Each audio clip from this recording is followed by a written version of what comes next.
Alright, I wanted to show you some really weird helpful tools that I only learned about recently and are super delightful. So the first one is setting a live surface in Maya. So I have this weird head that I just use for everything because I'm a crazy person. If you go up to this little button right here, it's pretty much just the little magnet button. Click on that, and you'll notice that this box that had previously said no live surface is now set to this poly surface 31, which is apparently the face on this. So what's going to happen now if I go to add a cube and I try to draw this out on my grid? It didn't draw on the grid where I was clicking. What it's done is actually popped a really tiny cube onto the side of this mesh.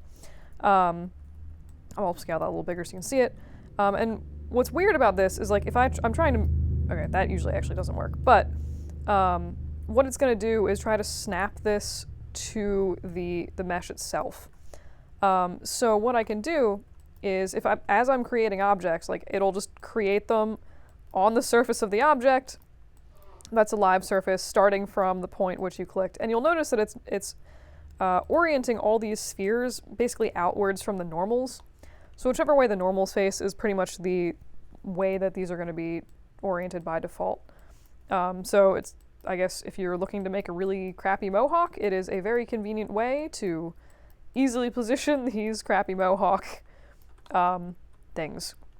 If you ever want to turn this off, just click on the little magnet button up there, it'll turn it off.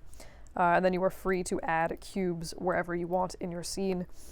You can also, at any point, like, move these away. The nice thing, actually, is that because it's oriented these based on the normals, if you move them, it's going to move it straight out from the head, which is kind of convenient. So, like, in the case of this giant, ridiculous cone I've made, I could push it straight in, and it's going to keep its nice angle. It's just going to, you know, not be... It's going to be nested in the head instead of just sort of floating barely on top of it.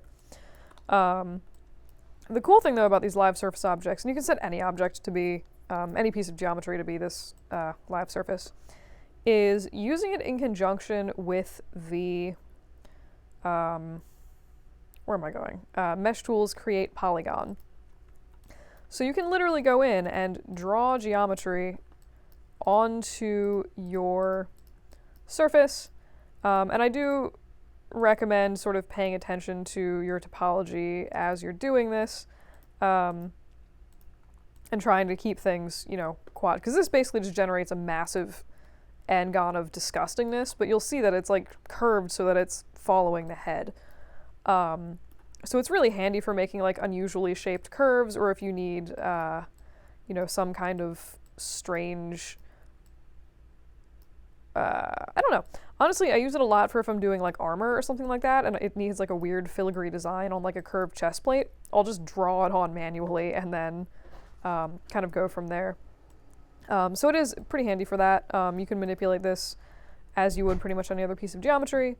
And you'll notice that as you're sliding these vertices around, it's trying to forcibly snap them onto the mesh itself. So one thing I usually do if I'm trying to get maybe more geometry in here is I'll just do an insert edge loop tool. And insert edge loop will not snap to the mesh's surface, but what you can do is go in and if you just grab, if you grab, like, the vertices or the faces and just move them any direction very, very gently, it'll pop it onto the mesh's surface and you can modify them from there. But what you are going to want to do at some point is go in and make this not a giant n-gon of grossness. I'm also going to go ahead and flip the normals on this. So there's a few ways to do that. In this case, I'm going to say good way is to do it manually, where you go in with maybe, like, the multi-cut tool, and you're like, great, let me just manually draw in. And this is where I was saying, like, if you set up your mesh to be able to, like, have matching points like this, it's going to make your life way easier. So you can do that. The other thing that you can do is go into the mesh cleanup and just have it triangulate your quads for you. Sometimes it'll do the nice, quote-unquote nice thing, where it'll draw the lines between the faces that you actually want, and then you can just go back and sort of delete the extra ones, and then you have this nice squiggly line, and it does a pretty good job of following the head.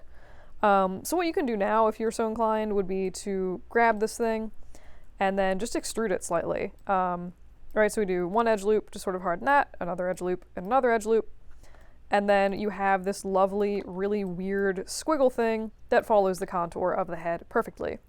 So it's really handy for weird stuff like that. Yeah, that's pretty much that tool. Yeah, I don't know. I like it. It's good to know it exists, I think. It is quite handy. And then if you want, you can turn this off and like you could set this to be the live object and like draw something else on top of that. My mind was pretty blown when I realized that was a thing. It's very handy.